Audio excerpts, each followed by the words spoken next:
What's up, everybody? It's J&J with Justin and Jordan.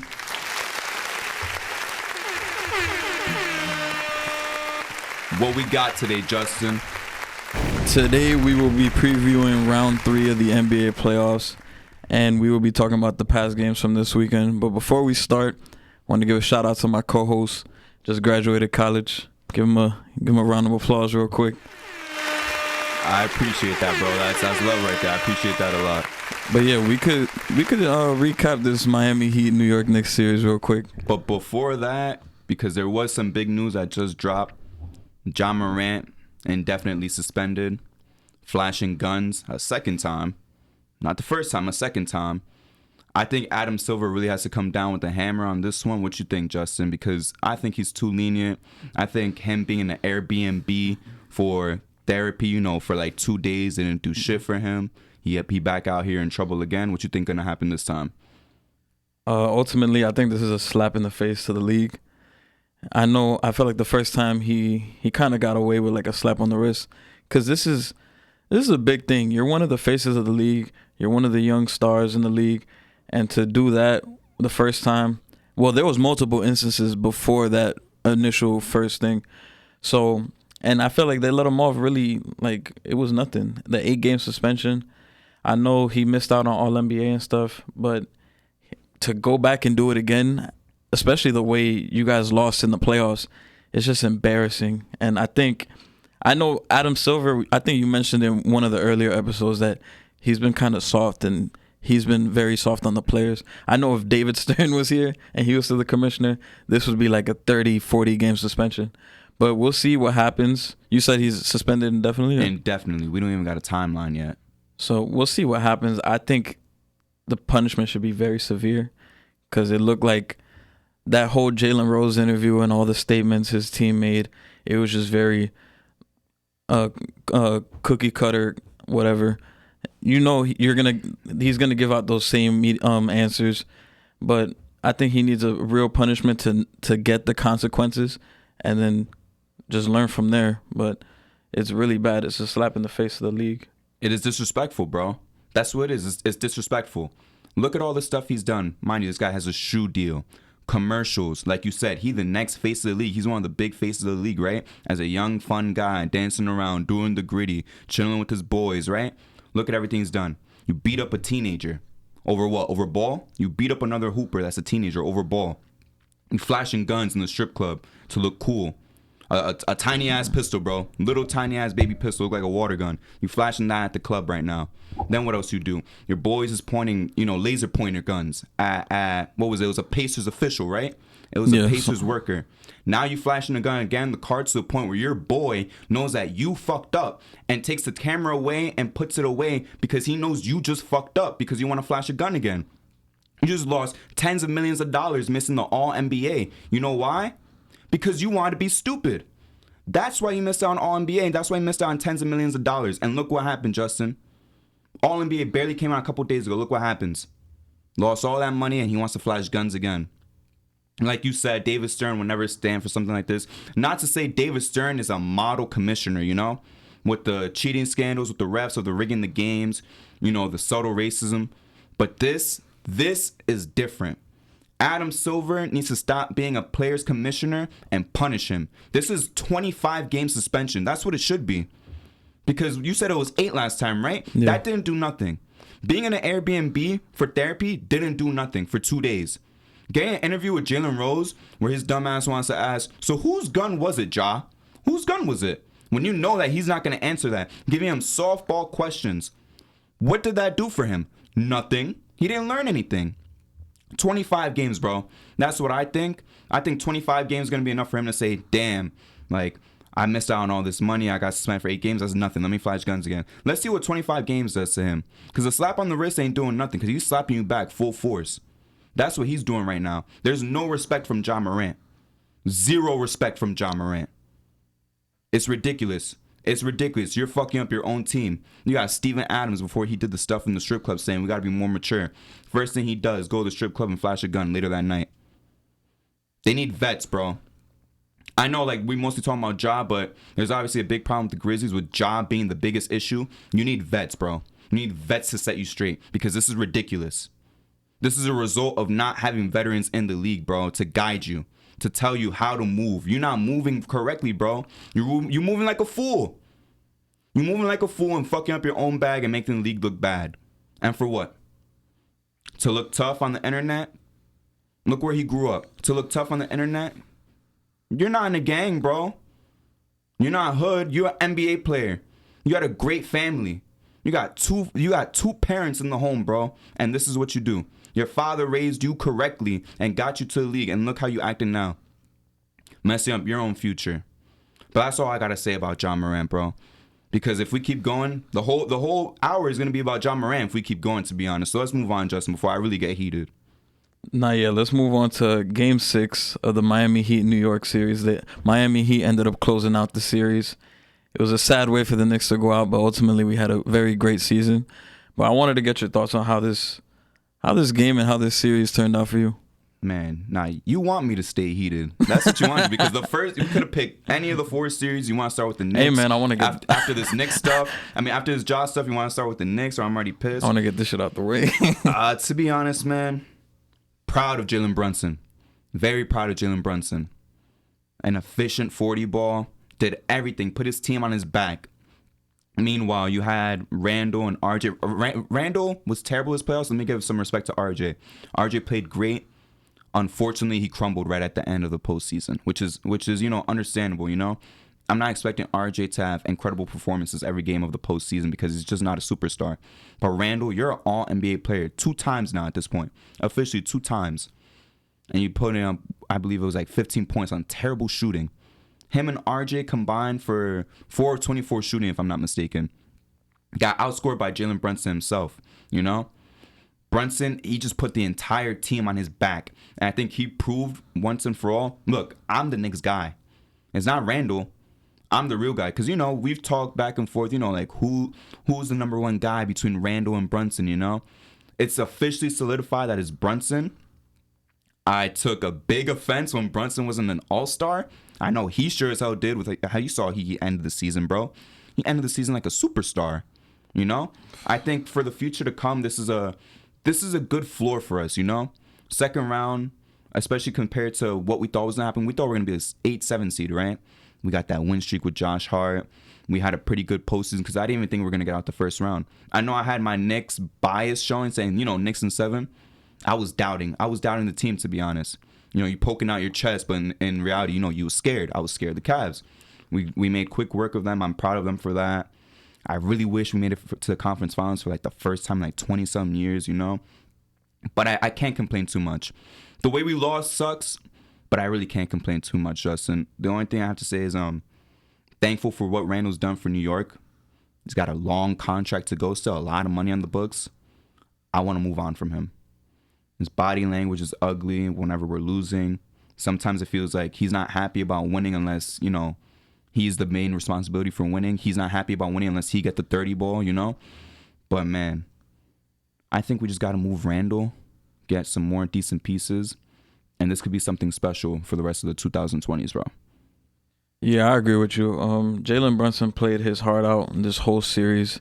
He went toe-to-toe with Jimmy Butler, and I remember the first round, I was asking the question, I was like, is it crazy that Jalen Brunson could match Donovan Mitchell offensively in a series?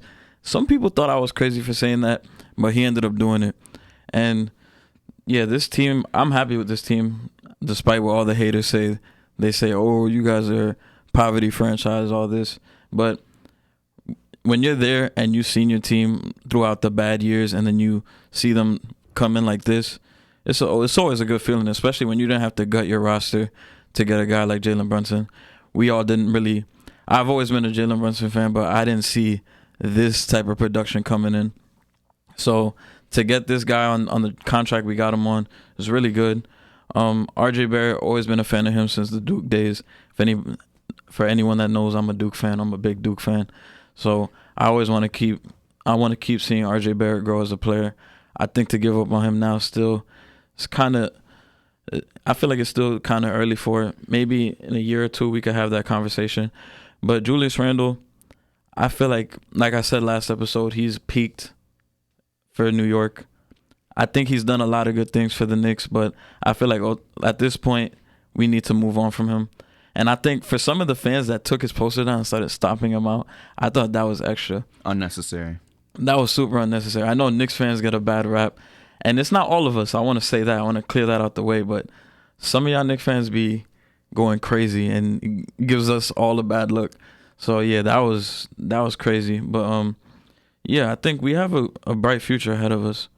As long as we don't like gut our roster and try to be thirsty for the names and start name chasing and all that, I think we'll be fine. We took strides this season, playing the young guys, trusting them. It just comes down to just building continuity with this team, being in more situations. It was good that we learned that we got into the playoffs. We got to play this Miami Heat team. We got some experience for our guys because none of us had experience other than Jalen Brunson and maybe RJ and Julius Randle had 5 games under the belt. But now you get into the playoffs in big games. You have that now. So I think just going into the offseason, getting some young wings. Maybe we could trade for another star player, but like I said, don't be thirsty for name chasing. I think we could handle things well in the offseason and continue to move forward good. Yeah, I definitely agree. We don't need to be thirsty right now. It's like I said in the group chat, the only guy that I will name chase, who we'll discuss later most definitely about his poor performance, but I'll still be open to getting him, is Joel Embiid. Because I feel like he's going to be available. We're going to talk more about that later. But besides him, don't be thirsty to trade for anybody else at this point. If we're going to trade for somebody, make sure they're like a top 15 type of guy. I don't want a lower end, all-star, like who's like a lower tier type of all-star type Bradley of guy. Beal. Yeah, like Bradley Beal. I wouldn't even want, I like his game, but I wouldn't want like a Brandon Ingram on my team. Like if we're going to do something, make sure it's a top tier guy. Yeah. And I think we are capable of doing a move like that. But unless that guy becomes available, whoever it is that's a superstar, I don't want it. I definitely don't want it. I think we're moving in the right direction. I think we're truly building for something special for this decade. That doesn't mean we're building towards a championship. But the one thing that I definitely want us to be, I want us to be, constant playoff, like a constant playoff team, Yeah. I understand, we all building teams to go to the finals and win championships. That's the ultimate goal at the end of the day. But considering in the last decade, we made the playoffs twice, if I'm not mistaken, 11, 12, 12, 13. I just want to be in the playoffs constantly, bro. Yeah, I feel like that's the start, definitely. You can't get caught up in the whole, it's ring culture. If you don't have a ring, we don't care about you. But it's all about building consistency. Like, if you look at the Miami Heat and the Boston Celtics, for example, Miami hasn't won a championship since 2013. Boston hasn't won a championship since 2008. But they're constantly, since I've been watching basketball, they're always in the playoffs. I think I started watching basketball like 2011. Boston's only missed the playoffs one time, and that was 2014. Every year, they're always in the mix. Even if they're not winning the championship, they're always in the mix, competing every year. Same thing with Miami. I think they've only missed the playoffs, I believe, like 3 times. But they're always in it every year, always competing. And I would want to be a franchise like that. We're always in the mix. We may not win the championship or go to the finals every year, but we're always there competing, and we're not to be taken as a joke every season. Yeah, at this point, I'll be proud of the team if we're seen as like that underdog, that's constantly in the playoffs, as we've seen, throughout the years, like the Grizzlies of the early 2010s. I'm a really big fan of those teams back then because, you go into war against them, And I would be perfectly content being one of those type of teams, a team that's in the playoffs every single year and giving the top teams trouble, even if we don't go to the conference finals or the finals. Because I know eventually when you testing yourself against these like top tier teams, eventually you're going to get enough experience on how to beat them and you're going to break through once. The Grizzlies, remember, they beat like the Thunder and the Clippers in the same postseason, go to the conference finals, after constantly, losing to top tier teams. They played great teams every single year, the Warriors, the Clippers, the Grizzlies, the Spurs, every single damn year. And I would love for the Knicks to be capable of doing that because I know at one point when you're getting so much playoff experience, you're going to break through one time. It's almost guaranteed that one time you're gonna break through. The Hawks broke through. I know it's Trae Young's first playoff performance, but like as a franchise, the Hawks broke through, twice in the last decade. I wouldn't be miserable as like a Hawks fan, where they're making the playoffs constantly every year in the 2010s. So if the Knicks could do something like that, build towards something like that, and become a constant playoff nuisance, I would call it, like those Grizzlies teams, as I said, I'd be perfectly happy with that. I'll give you the perfect example right now. The Toronto Raptors. Exactly. They constantly built, and they were making the playoffs year in, year out. Ultimately became the 1 seed one year. And then all it took was getting a superstar like Kawhi Leonard, and they win the championship that year after. So Toronto just took those steps, and then once they got their superstar, they were able to compete for titles. They weren't bad the other years, but they didn't have that superstar to get them over that necessary hump, especially with LeBron being in the East. And it was also perfect timing too, because you had LeBron going to the Lakers and all that. So luck does definitely play a part in it, but building those proper steps beforehand is always a good thing to do. Exactly. So let's move out to the West real quick before we get into, I would say the two biggest stories of the last week. Let's talk about the Nuggets and the Suns. As I predicted, the two Suns superstars got gassed, They played a phenomenal series, but you have no depth to help you out. You had no third guy, and eventually they just got gassed. I mean, Game 6, you saw Devin Booker was gassed. He didn't even score 20. KD barely scored 20-something, and you had Cam Payne score 31. Combined, Booker and KD, I think, scored 35 points, and Cam Payne scored 31 of his own. So you definitely need some depth. As we said last week, I'm not going to go too in depth again because I already gave him a lot of a hard time last week, but you got to move Ayton. You want to contend? Move Ayton for some depth pieces. Someone's desperate to try to make him a restoration project, There's got to be one team desperate for that. The Pistons took James Wiseman. You can't tell me there isn't a team out there that wants to take the challenge of making Ayton a good player, even if it don't work out. Like I said last week, you selling low, but you got to sell. It's better to sell low than keep holding, and his value depreciates. CP3, he's got 2 more years on his contract. I don't think anyone wants him. Try to move on. There's no reason to have him on your payroll. Try to move on. Because at this point, you're not going to win with those two guys. CP3 is getting too old. Ayton's way too soft.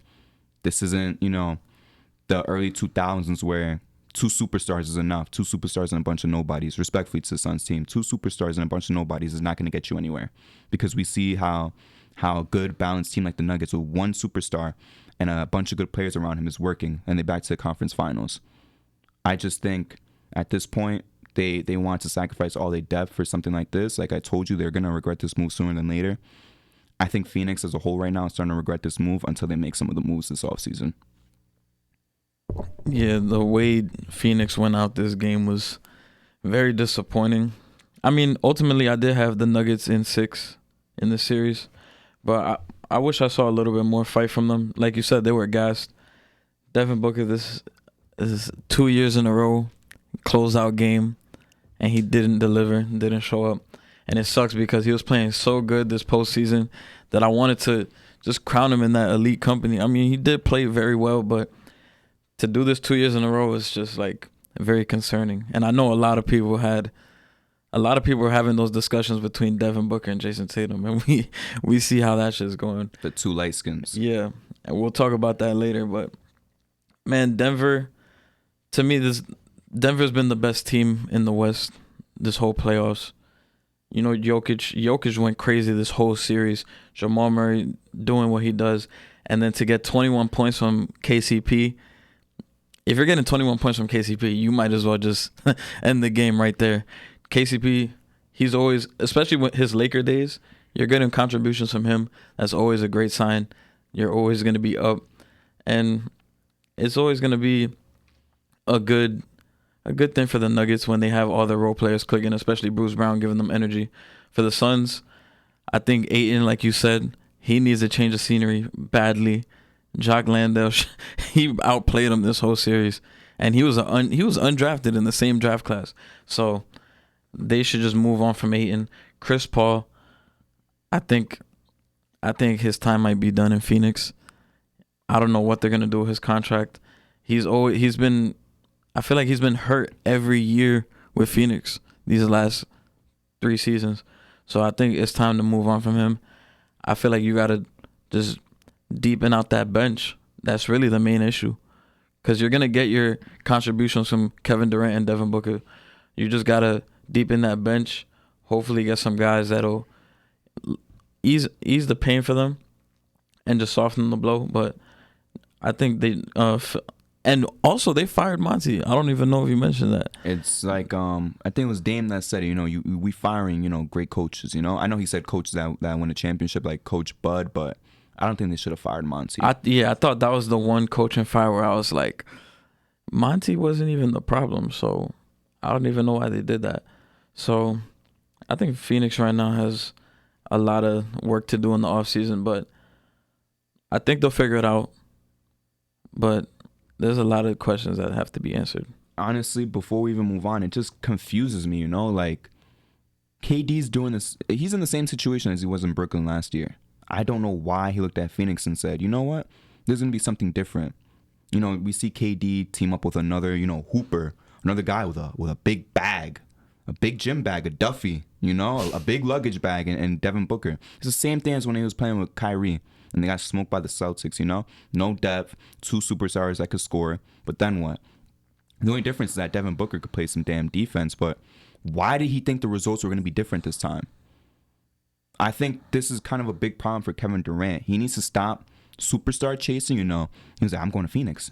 You got Devin Booker and CP3. That's all we need to win. He needs to stop superstar chasing and not go to, because at this point you can't leave Phoenix. But if you're going to move again, pick a team with some depth, bro. Not a team that once they gut their whole core, that they're going to be ass outside you and another star. Because as you said, CP3 at this point is unreliable. He's 38. You're saying he might be done with Phoenix? I would have no problem if he retired right now. He doesn't want to. No, I'm not trying to be, I'm not trying to cook him, but it's the truth. You're 38. You're hurt every single playoffs, not just with Phoenix, as you said. You're hurt every year in the playoffs. You're 38. You're not as good as you used to be. You're not aging like, one of your peers in LeBron James.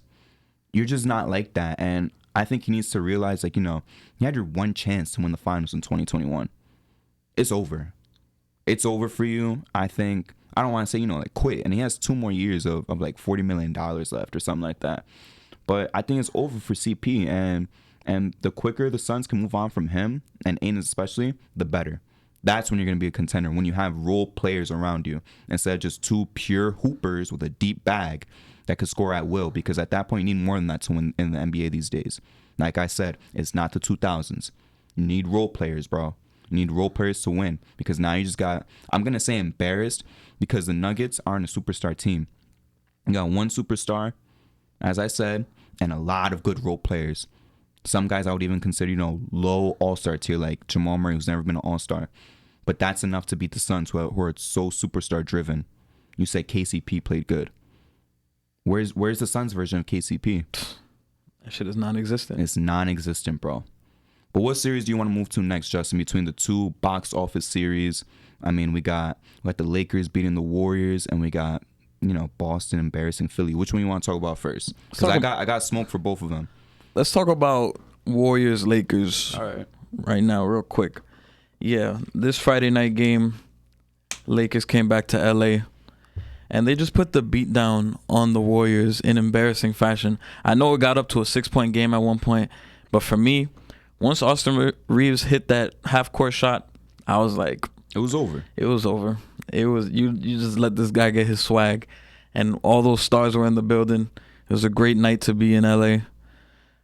But yeah, Golden State, that shit was embarrassing. I know last episode you talked your shit about Clay, and he was bad. He was not Michael Jackson bad. He was bad. He was 3 for 19, 2 for 12 from 3, finished with 8 points. And the Warriors, it was really just Steph Curry out there just doing his thing. And that's not really enough at this point in time. And just watching the game, I feel like everyone's body language is kind of just off. You could kind of tell this team isn't, compared to last year, they aren't as connected. Jordan Poole, I think he had 0 in the first half. He finished with 7 points. He's been very disappointing. Let TikTok tell it, he's a top 10 player in the league. But unfortunately, we don't watch the games on TikTok. We watch this shit for real. But yeah, this was a embarrassing way for the Warriors to go out. I had the Lakers in 7 originally, so I thought this was gonna be a hard fought series. I just gave the respect to the Warriors because they've been that champion. They've been here all the time. Experience. They have experience. The experience. You're always gonna win with experience, right? But this year everything was off. Andrew Wiggins, he had that messed up rib. LeBron was going right at him from off rip.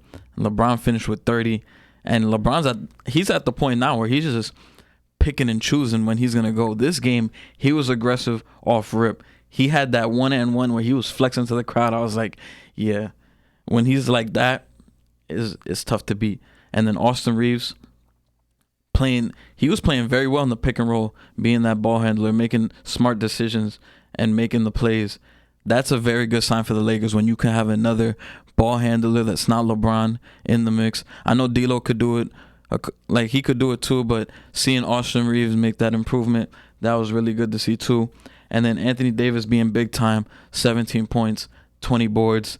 He's been everything the Lakers needed in this series and this whole playoff run, being the anchor. It's been really good to watch. And at this point, they're up there being one of the best teams in this playoffs. They got the pathway to the finals now, but now you got that big obstacle in Denver.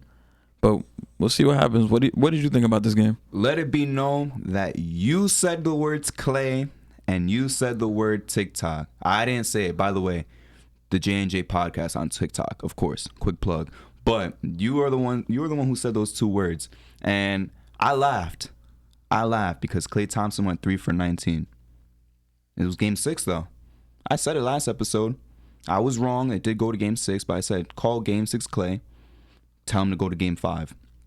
Didn't show up in game 5. Didn't show up in game 6. You know? I was right. I was right. He had one and a half good games in 6 games. I was right. And, let it be known, all the because I posted a TikTok clip. Let it be known, all the people saying, oh, what is this guy talking about? Klay had 60 points on 11 dribbles. Like 6 years ago, by the way. This was like 6 years ago. Oh, yeah. Klay had a phenomenal game 6 against the Thunder. Okay, that was 6 years ago as well. No, 7 years ago. Klay was heating up against the Raptors 4 years ago. Never talk about anything that happened this year. Never talk about anything that even happened last year during their finals run. He played like shit. There it is. It's the truth. He played like shit. I don't want to hear anything about Klay Thompson being top 75. I'm not even going to say too much about, Klay Thompson being overrated on this episode. I'm not going to bring him up unless someone else brings him up, whether it's Justin, whether we talk about a comment or something that someone leaves or anything. I'm not going to bring him up because this was comedy to me, straight up. It was comedy, all these people that wanted to overrate him. Look where he ended up. He's back home. He's back home, and you know why he's back home? Because it's his fault. There's nobody else to blame right now. Well, there's a couple people to blame, but there's nobody to blame more than Klay Thompson at this point. I would blame Klay more than Jordan Poole at this point. I think they were the 2 worst players in the Warriors. I would blame Klay thinking that he could chuck up 19 shots, thinking it was 2016 again, more than Jordan Poole. Embarrassing. It's the death of Game 6 Klay. I don't want to hear it anymore, to be honest with you. I never want to hear the words Game 6 Klay ever again. Because it's funny, because the last 3 Game 6s, I saw something. His last 3 Game 6s have been terrible. The Kings one and the one in the finals, terrible. And of course this one, terrible. He's had more terrible Game 6s than good ones. But he had that one good one against the Thunder. Never forget that. Never, ever forget that. But quick talking about the Warriors, AD had a near 20-20 game. LeBron had a vintage game. As you said, he just turns it on at this point. Unfortunately, he's gotten to that age where, he's not on all the time. But it's like he's still capable of turning it on and off sometimes. And that's good enough, When the rest of the team is good, that's good enough. When his team isn't as good, you can't have him picking and choosing when to turn it on and off. I think the foot is still bothering him, which is why he can't turn it on all the time. But he definitely did it when he needed to. And as you said, the Lakers got that path to the finals. Remember, just a couple episodes ago, I felt crazy. I felt crazy even saying, the Lakers could go to the finals. That was a hot take just 2 weeks ago. Look where we're at now. They're on the verge of going to the finals. It was all, they're not going to beat the Grizzlies. Made quick work of them. Embarrassed Dillon Brooks. The Warriors just went to the finals. They won the finals, you know? They have all these pieces. Steph is playing better than ever. Steph did play pretty damn good this series, but it wasn't enough. Now they just got to get through the 2-time MVP. Yep. Can they do it? It's possible. We're going to give our predictions a little bit later, but right now, man, it's really looking like LeBron and Co. is going to go to the finals. It's a possibility. It's a possibility. So, is it time? I mean, I don't even know who should go first because this was just, man, embarrassing to even see on TV yesterday. I felt like I didn't even feel like watching it. But, you know, I'll let you start. I'll let you start in on Philly. So, yesterday, well, shout out, happy Mother's Day. Shout out to all the mothers out there. So, yesterday was the Game 7 Boston Celtics versus the Philadelphia 76ers. Do or die to go to the conference finals to play the Miami Heat. And this game, man, it was an embarrassment from Philly. Jason Tatum, 25 points in the first half, finished with 51. He broke the record for most points in a Game 7 after beating Steph Curry. Steph Curry had it, 2 weeks ago? Last week, week and a half ago. Yeah, he had 51 on Mother's Day in a Game 7. And Philly, man, well, first let me get Boston out the way. Jaylen Brown played great. Al Horford stepped up. Even though Al Horford had 6 points, he was there. His pops was in the crowd doing his thing. Malcolm Brogdon being that floor general, doing what he had to do. Marcus Smart guarding Joel Embiid and he was holding his own. But yeah, shout out to Boston. You show every year why you're always in the mix, one of the contending teams every year. A franchise that's very well respected, is always here, always competing. But Philly, this was a fucking joke, bro. Like, Embiid was the MVP with 13 points in the first half. Finished the game with 15. James Harden, 9 points, 3 for 11. So you're telling me the MVP of the league and his co-star combined for 24 points? Nah, that shit is embarrassing. And then, Glenn or Doc, I think I wouldn't check my phone, my brother. Like, I would not check my phone at all. Because bro, it's every year, bro. You're always like, I don't know how much more you could hold up that '08 ring, but at this point, you can't even talk about it no more, man. Every year, you guys are going out in disappointing fashion. Every team you coach is going out in disappointing fashion. This Philly team has not touched the ECF since 2001. Fucking Allen Iverson was on the team at that point. The last 3 years, all disappointing fashion. I'm going to just give you a rundown since Joel Embiid has been on Philly. 2018, beat Miami in the first round, lose to Boston in the second round. I believe they lost in 5 games. Rookie Jason Tatum, by the way. Rookie Jason Tatum. 2019, who did they beat? Oh, they beat the Brooklyn Nets with D'Lo in the first round in 5 games. Second round, you lose to Kawhi off that miracle buzzer-beating shot. 2020, in the bubble, losing the first round to the Celtics, got swept. Ben Simmons wasn't there, I know that, but that was another one.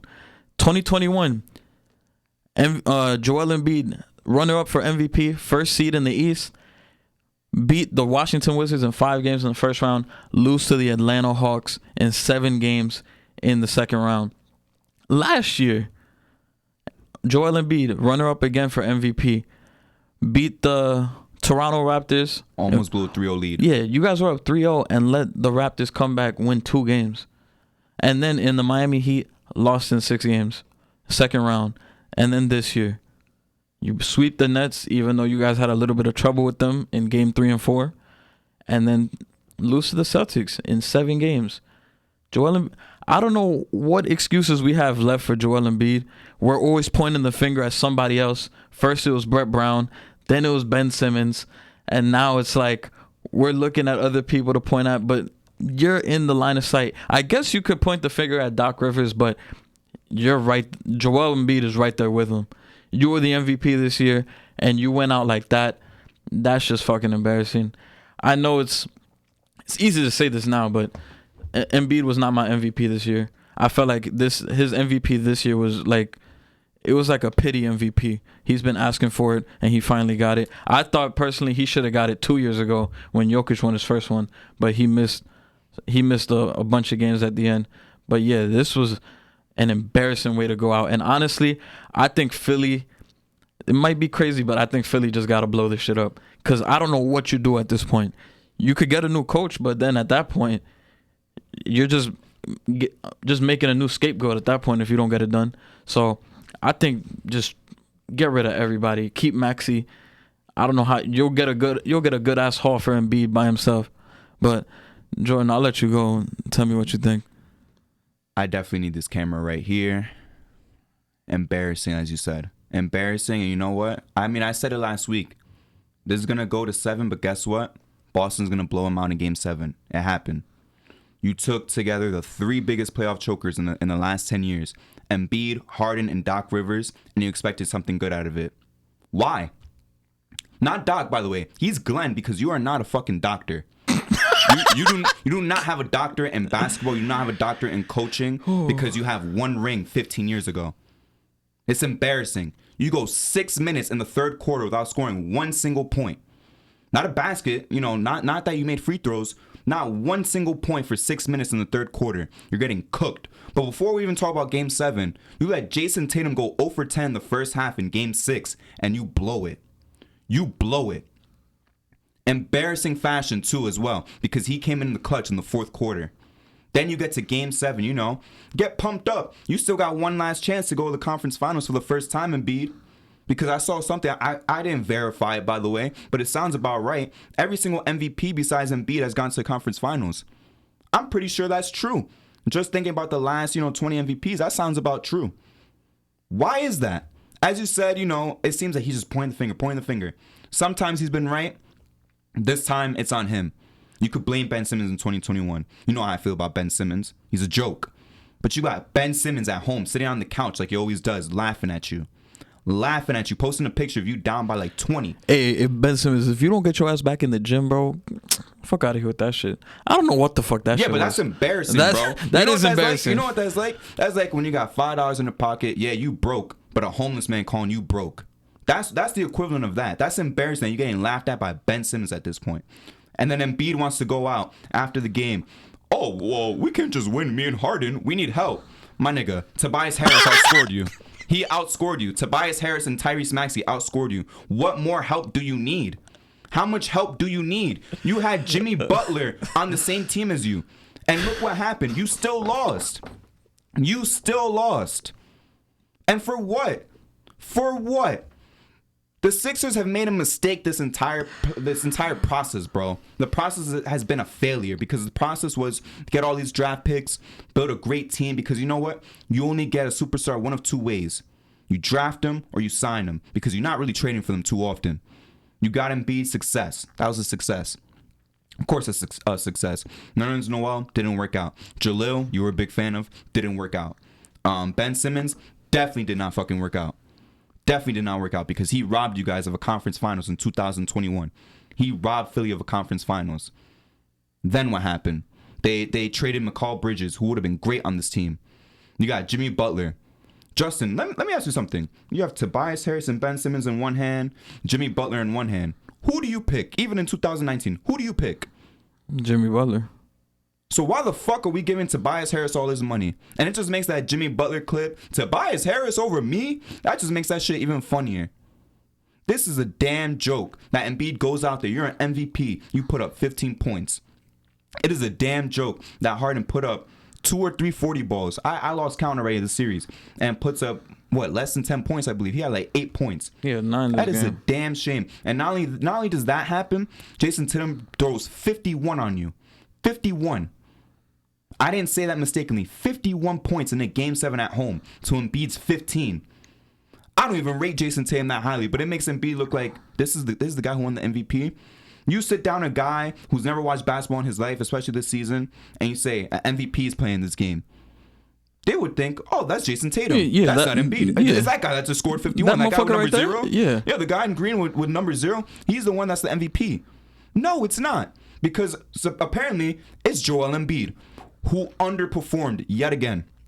Yet again. As I said, there's been times where he could blame someone else and he'll be right, such as a Ben Simmons 2 years ago. But this is on you, bro. This is on no one else besides you. You cannot blame anybody else. And you know what I would do if I'm Philly right now? Clean house.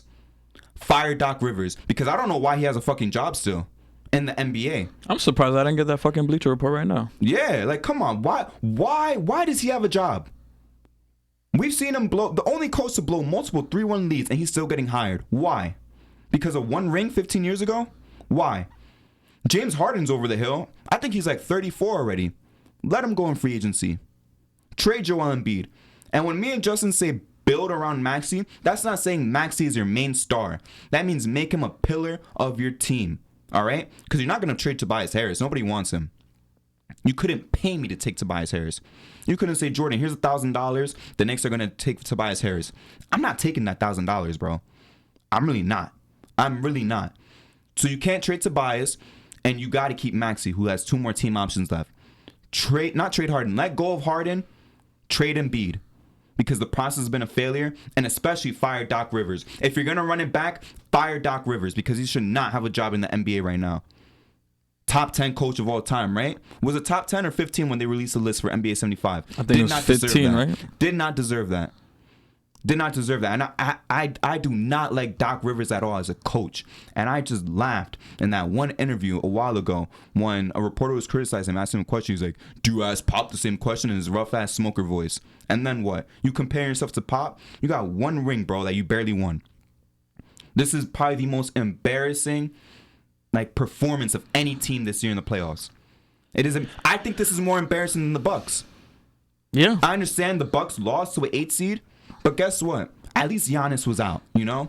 At least Giannis was out, and you know, the Heat were seen as a fake 8 seed. At least the Bucks went out with a fucking fight. Yeah, exactly. It was in less games, but it was a fight. But guess what? These guys got embarrassed on a national stage.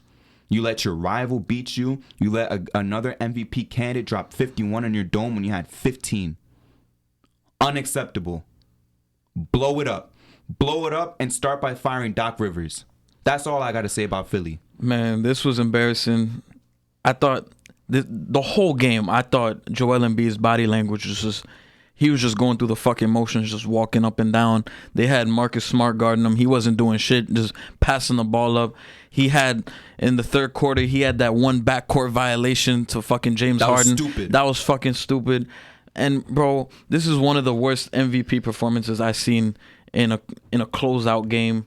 This shit was embarrassing. Like, even when Westbrook was the MVP and they lost to Houston in the first round, at least he went out with some shit. And he played his heart out. Like, the only other person I could think of going out this bad in a game 7 as an MVP is James Harden. The same guy on the team. In 2018. But yeah, James Harden too. And I try to defend James Harden a lot, but my brother, you're making it hard to defend you at this point. Every fucking big game, it's like you don't even want to be there. Like, you're like, you touch the ball and you're like, get that shit away from me. You had that one turnover where you fell on the floor and threw that shit right to the fucking crowd, right to whoever the fuck was sitting courtside. That shit was embarrassing. You're just adding on to the pile of more shit games that you have. And that whole James Harden's better than D-Wade shit, that shit is dead. That shit is not even a conversation anymore. It's depressing. That shit is sad. I don't even know why we even had that conversation. Just because of regular season shit. Superstars are made in the playoffs. Come on now. And I know this shit's just embarrassing. Like, I don't even know what else to say. I'm just frustrated. Like, you got the MVP in game 7. You're like, this is the shit that you want to happen. Like, you're made for these moments. And Embiid and Harden both wanted no parts. Even in game 6, Harden wanted no parts of that fourth quarter. And you saw Jason Tatum, despite having a shit game in the beginning, he rose up to the occasion. And he went out and he got the Celtics a win. But yeah, Philly, I don't know. How is it that Tatum's, because it hurts even more after you see how game 6 worked out. How is it that Tatum was on fraud watch in the first half? And guess what? He wasn't even a top 3 biggest fraud in the game. That award goes to Embiid and Harden, bro. Why? Why does this keep happening to these two? I think it's time we call their legacy into question. As you said, you kind of subbed me because I did say Harden had potential to be better than D Wade. It's dead. That shit is dead. It's dead. It's dead right now. I hate to admit it. I am a big fan of Harden, especially back in Houston. It's dead at this point. You're never gonna be better than D Wade. Embiid is soft. I don't care what type of character he puts out there, where he's this big bad guy, this big bad 7'1" dude. Guess what? You're soft because you can't handle a game 7. Can't take advantage of a game 6 where another rival candidate played like shit in the first half. And you know this was apparent when he skipped that game against Jokic, and I should have known. I really should have known. You said Embiid didn't deserve the MVP. He was kind of my MVP, him or Giannis. But man, this is embarrassing. This is, like you said, probably the most embarrassing outing by an MVP in playoff history for me that I've seen personally. Because you know what? I think this is more embarrassing than Harden in 2018. I think this is more embarrassing. I'm just thinking about all the MVPs. Like Giannis when he went out against the Raptors. It was kind of embarrassing, right? They built the wall. Not as this Embiid shit wasn't this bad though. Way more embarrassing. This Embiid performance is way more embarrassing. It's not even close. I guess like a comparable one, maybe like Curry in 2016 in the finals. I was thinking that. Even then, I think Embiid is way more embarrassing. I know the stakes were higher for Curry. This Embiid one is way more embarrassing. I think he's the problem. He got to move on. He's just not that guy. Philly wasted all their chances. This was prime time. I remember thinking, you know, especially in 2021, I was like, Philly's going to the finals, and they're going to win a ring. They're really going to win. Can't even make it to the conference finals. It's like every time that they play against someone good, against someone that's not like a completely lower seed, like the Nets, like the Heat, where it's Goran Dragic leading the way, you know, I feel like they lose. They're just bound to lose, especially when it's Boston, because they lost to Boston 3 times now, I'm pretty sure.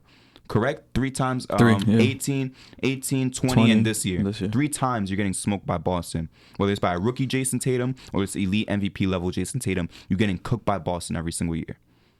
Embarrassing. And at least Curry, he won the championship the year prior. Embiid hasn't done shit in the playoffs. He has nothing of value. So to you his have resume. nothing to show for it. So it's like, at this point, it's like you just got to come with it. But that might be. That's enough Philly talk. I had to get that off my chest. So let's move on to conference finals predictions, though. We could definitely start in the East. We got the Heat versus Celtics. Who do you got winning that series and how many games? For me, I have the Boston Celtics in 7. There's a rematch of last year's Eastern Conference Finals. Miami, I know they're without PJ Tucker and Tyler Hero. And then the Celtics added Malcolm Brogdon, and you have a better version of Derek White this year. But I think it's still going to be a dogfight, just like last year. You can't take the Heat lightly. We've seen it all playoffs. Even though Jimmy Butler didn't play the superhero version of himself that he played in the first round against the Knicks, I know he's still going to be a threat, even with that bad ankle. But I know the Heat are going to have some little questions trying to stop the wings on Boston, because so far Milwaukee, the only wing you really had to worry about was Chris Middleton. And then in the Knicks series you had RJ and Randall, but Randall's a wing who likes to settle for threes, and RJ really can't create for himself all that great.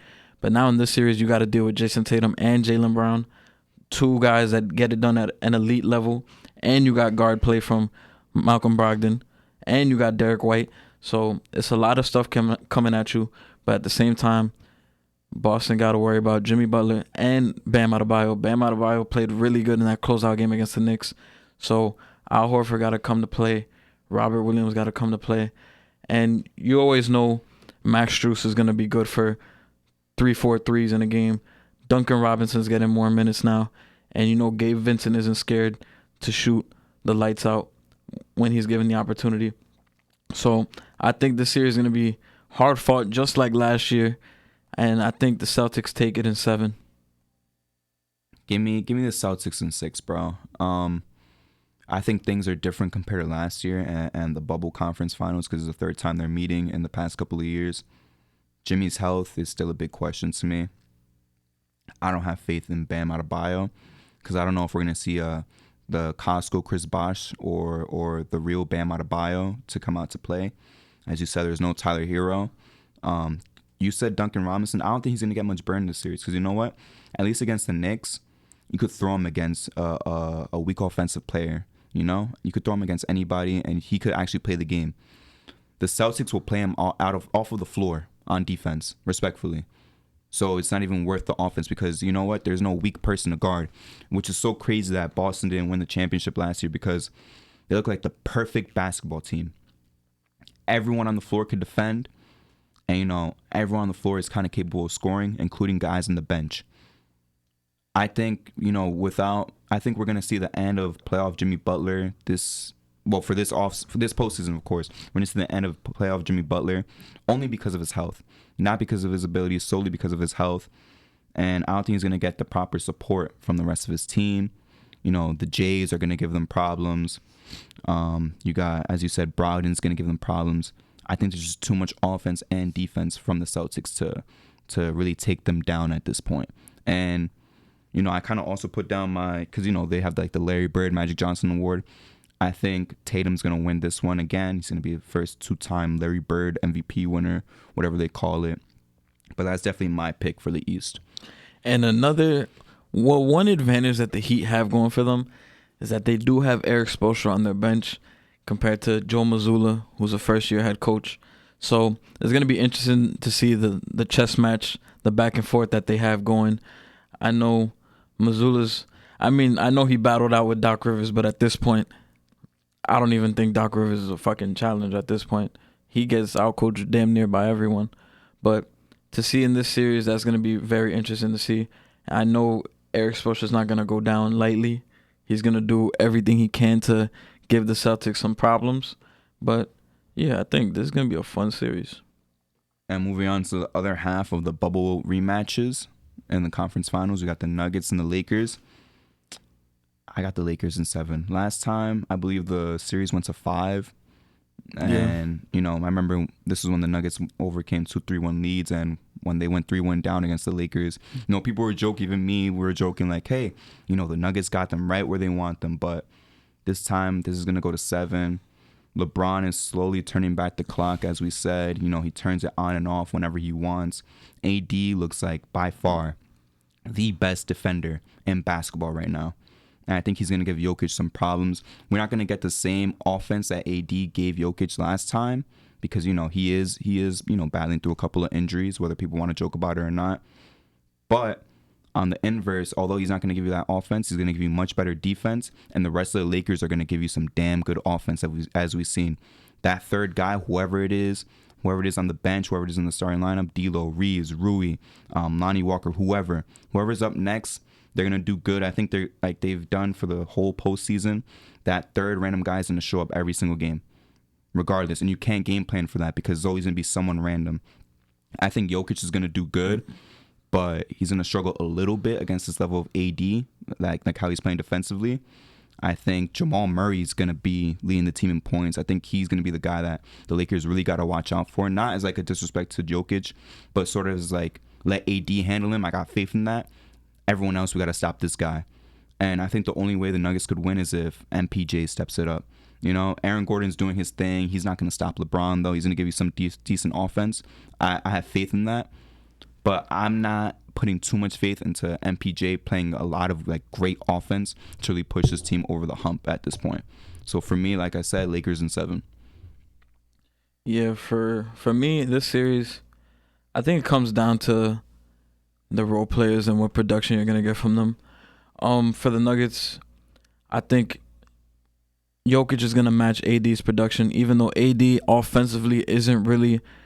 He hasn't been having his 30-point nights and stuff like that, but I feel like defensively he will answer the call and match up that production that Jokic is giving on offense.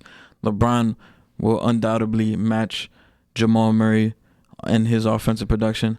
So I feel like now it just comes down to what the third guy is going to do.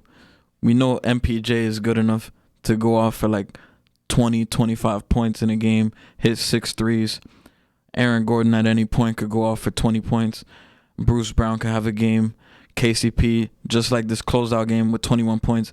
So you're not really gonna know who's gonna hit you from where. The Lakers, same thing.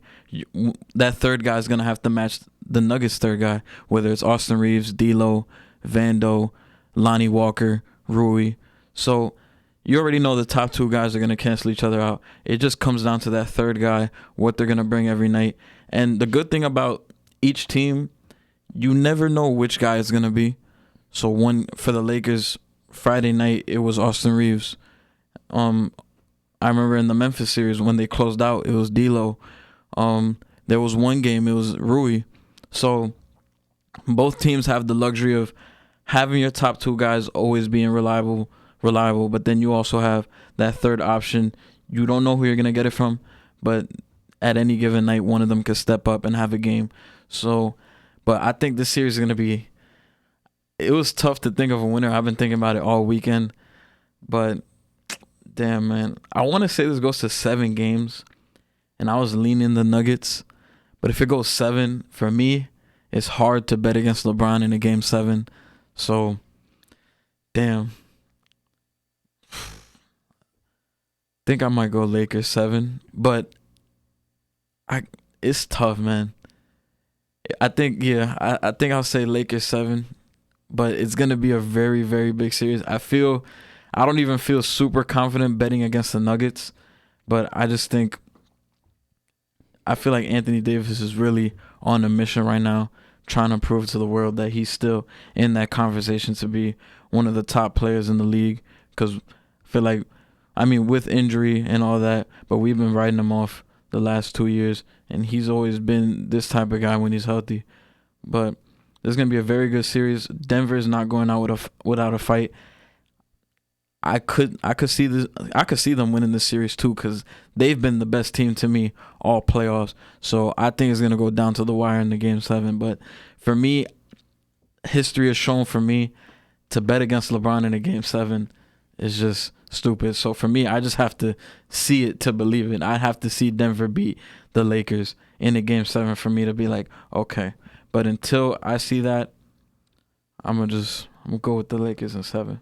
I think LeBron's literally only lost 1 game 7. I could be wrong, but like just me thinking back right now, just off the top of my head, I think he's only lost 1 game 7, and that was against the Big 3 Boston, unless he lost them twice in 7, because I know Dwight was in 6 games. But yeah, talking about LeBron real quick, that was a crazy series. Talking about LeBron real quick, anyways, just to quickly transition. My Magic Johnson MVP, it's gonna go to LeBron. I think kind of for like political reasons. I love LeBron, but I think it should go to AD if his defense is as good as I predict it's going to be. And speaking of MVPs, we do have our MVPs of the week right now. I think it's going to be kind of easy to pick, especially after we tore apart a certain team. But we got Tatum, who had 36 in Game 5, a subpar but clutch Game 6, and 51 in Game 7. Brunson, who dropped 38 and 41 in the last 2 games of the series, very efficiently too as well. That last game he did it on 60-something% shooting. And then we got Jokic with 29 and 32-point triple-doubles to end the series. Who do you think your MVP was for the last week? Damn, man. I want to say it's between Jokic and Tatum. I kind of want to lean Jokic because he just dominated the fuck out of Phoenix. And he really showed that I'm the MVP and he wasn't playing around.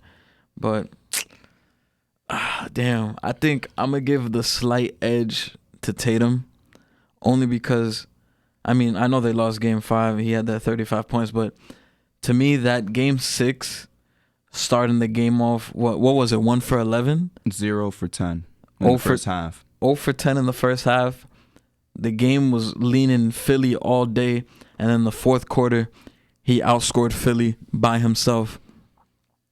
And bro, that's some MVP shit right there. And then to come in on a Game 7, do or die, and drop 51, man. And it was good to see, like, Tatum is usually like a cool, chill guy. And this game, he was playing like, yo, I'm that motherfucking MVP. Like, he was hitting step back threes, and he was like, this is my shit. So to see that level of passion and aggression from Jason Tatum, that was really great to see. And he's moving along. He's proving people why he's in that conversation being a top 5 player. And yeah, I'm going to have Jason Tatum as my MVP of the week. It's entertaining that you said it was close because to me, and like how I feel about Tatum, even I got to give him the clear props on this. As you said, he started that game 6 terribly, showed up, was clutch, embarrassed Philly, and I thought there's no other way that Philly could be embarrassed even more. Came out in game 7, made them look like a poverty franchise, and he owned those frauds. But as we always say, guys, that wraps it up for J&J for the day, and we will see you guys next time. Doc, don't check your phone, boy.